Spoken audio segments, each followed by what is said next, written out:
welcome to Change Happens, a weekly gathering of things that I found entertaining, informative, or thoughtful as I made my way through the digital cave that is the interweb. Hello and welcome to Change Happens, Volume 115. Have a great day, find your way. From the walls of the digital cave. Hi, what is normal? I have to repeat some actions. By that I mean I most certainly don't have to repeat them, but I do. Not always, and you wouldn't notice, probably. Also, let's be real here. Things need to even out. If there's two there, then there must be two here. You understand. And sometimes, a thing that is touched with the left must be touched with the right. So, I am careful casting about with my uninformed conclusions, and I'm certain that it is not imperative to define normal.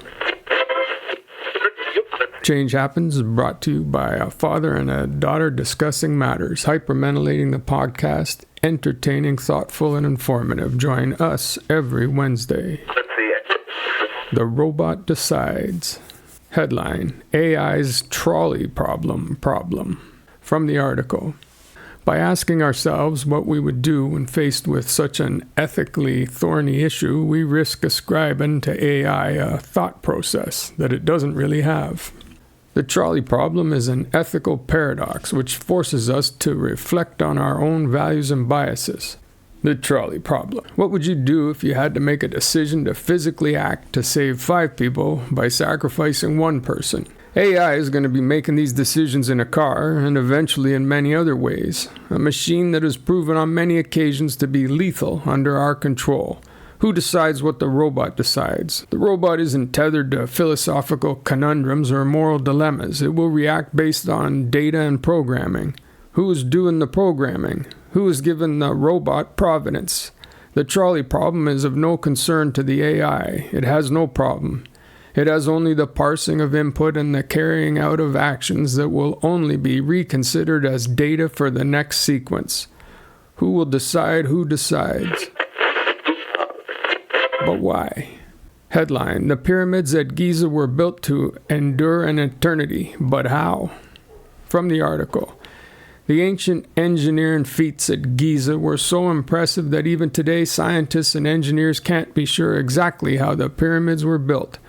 Yet they have learned much about the people who built them and the political power necessary to make it happen. The builders were skilled Egyptian workers who lived in a nearby temporary city sprawling over some 17 acres. The remains of bakeries and piles of animal bones show that they were very well fed for their labor. Archaeological digs on the fascinating site have revealed a highly organized community rich with resources that must have been backed by strong central authority.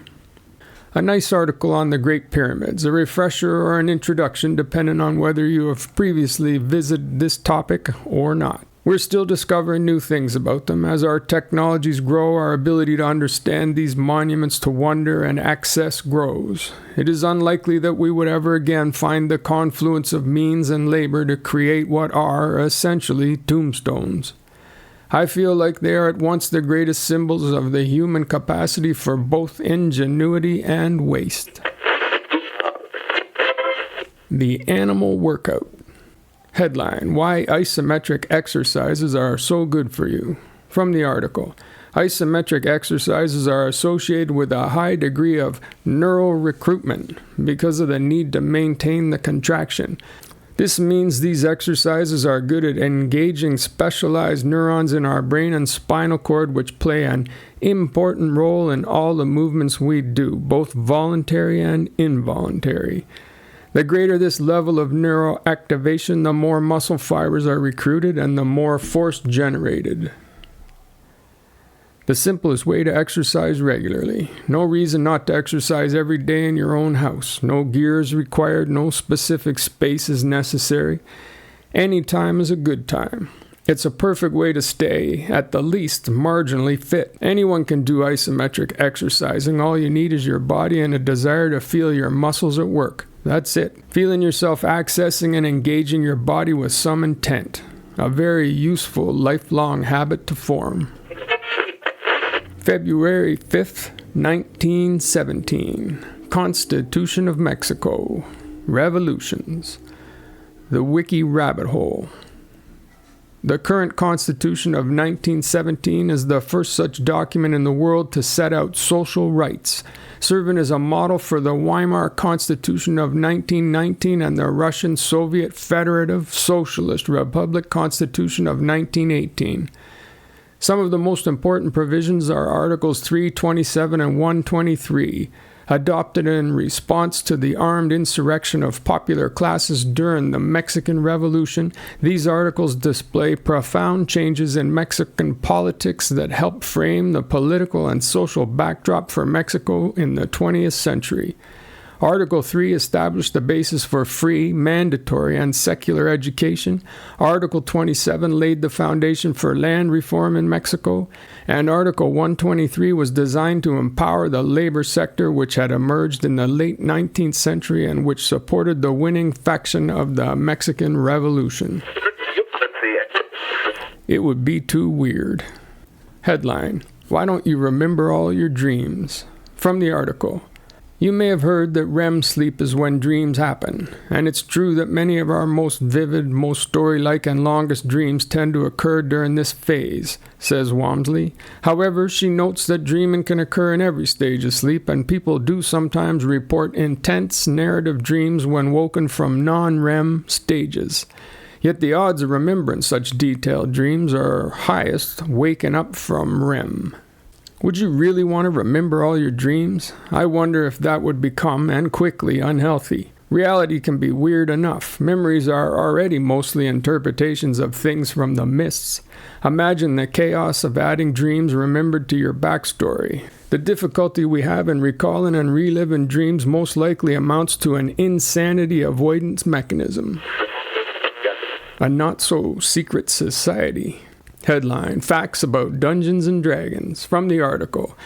Little did Gygax know that his luck would soon change. Dungeons and Dragons, D&D, the fantasy role-playing game he co-created with Dave Arneson, became a national phenomenon.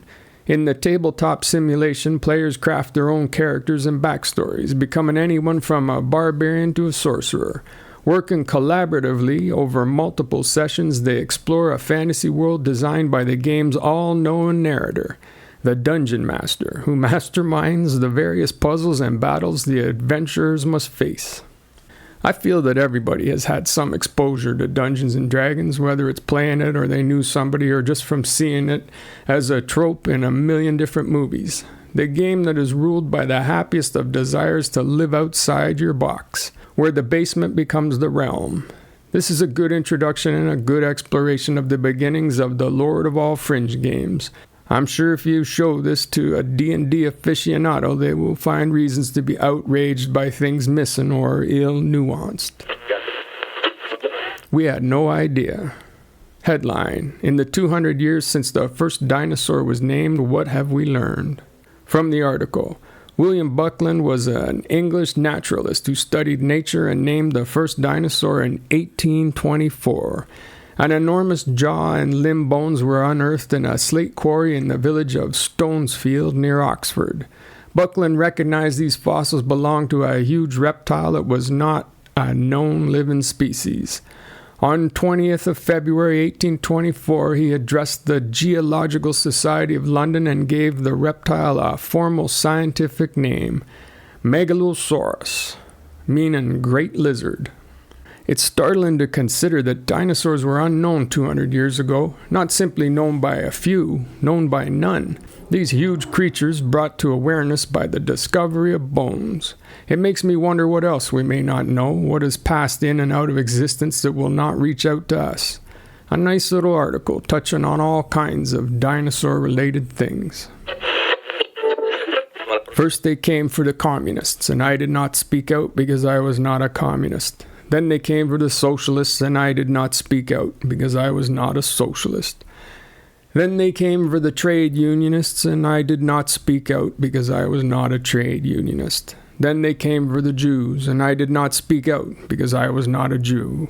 Then they came for me, and there was no one left to speak out for me. Martin Niemöller. Thank you very much for joining me. on this fine day, and I look forward to next week. When we meet again inside the spectacular human repository of everything and nothing. It's your life. You understand.